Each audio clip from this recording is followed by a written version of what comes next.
नमस्कार, मैं हूं अंजलि और आप देख रहे हैं BNN न्यूज।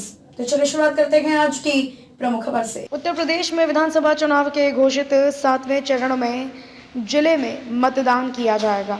लोकतंत्र के महापर्व में कुल 18,91,042 मतदाता अपने मत अधिकार का प्रयोग करेंगे। पुरुष मतदाताओं की संख्या 9,92,400 है। वहीं पर महिला मतदाताओं की संख्या 8,98,512 है। थर्ड जेंडर के 130 मतदाता हैं, जबकि दिव्यांग मतदाताओं की संख्या 13,413 है। जिले में 80 प्लस के मतदाताओं की संख्या 36,972 है। नए मतदाता सूची में इस वर्ष करीब 20,000 मतदाता जोड़े गए हैं। जिले में जेंडर रेशियो 905 है। चुनाव के लिए सारी व्यवस्था कर ली गई है। फ्रंटलाइन वर्कर को बूस्टर डोज के साथ उनको बूथों पर तैनात किया जाएगा। चुनावी आचार संहिता लागू होने के साथ ही जिला प्रशासन सतर्कता के साथ आचार संहिता का पालन और चुनावी तैयारी में लग गया है। कलेक्ट्रेट सभागार में आयोजित पत्रकार वार्ता के दौरान जिलाधिकारी ने कहा कि जनपद के 5 विधानसभा क्षेत्रों पर निष्पक्ष और शांतिपूर्ण माहौल में मतदान कराने की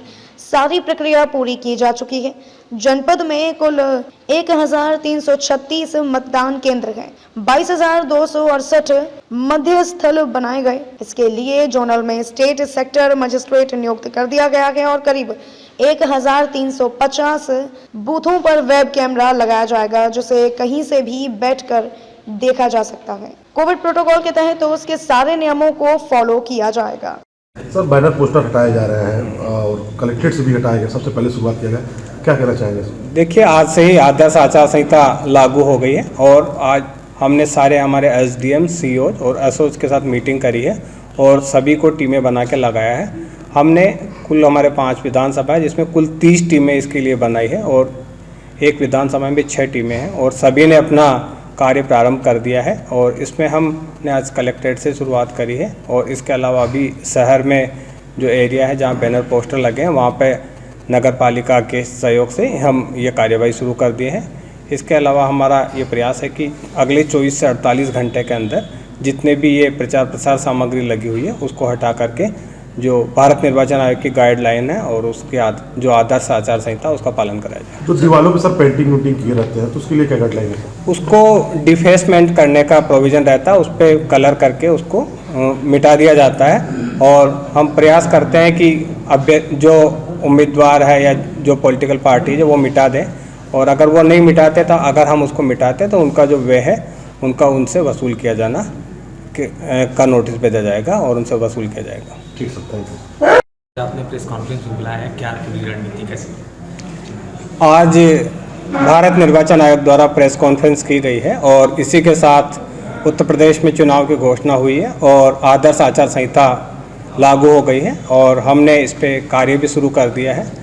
जनपद में हम चुनाव से जुड़ी तैयारियां कर रहे हैं और इसमें मैं आप लोगों को बताना चाहूँगा कि हमारे जनपद में कुल 18,91,000 वोटर है और इसमें 5 विधानसभाएं हैं।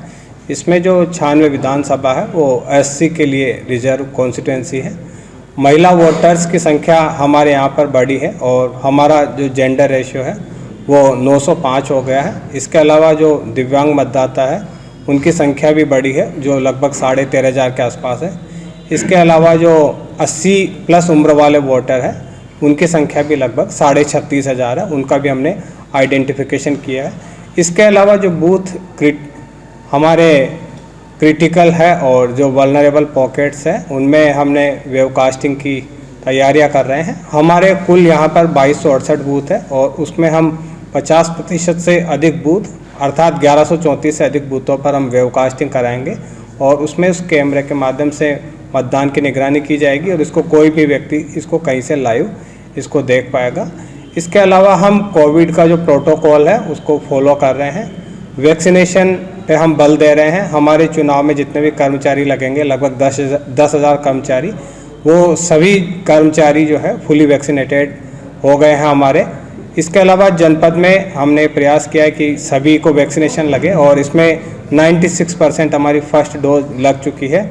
इसके अलावा 57% लोगों को सेकंड डोज भी लग गई है और 57% लोग ऐसे हैं जो फुली वैक्सीनेटेड है। चुनाव से जुड़ी जो अन्य तैयारियां हैं, सेक्टर मजिस्ट्रेट, जोनल मजिस्ट्रेट और जो फ्लाइंग स्क्वाड वगैरह है और एमसीसी जो लगी है उसका पालन कराना है, उन सभी की हमने तैयारियां कर ली है और हम निष्पक्ष और शांतिपूर्ण मतदान कराएंगे।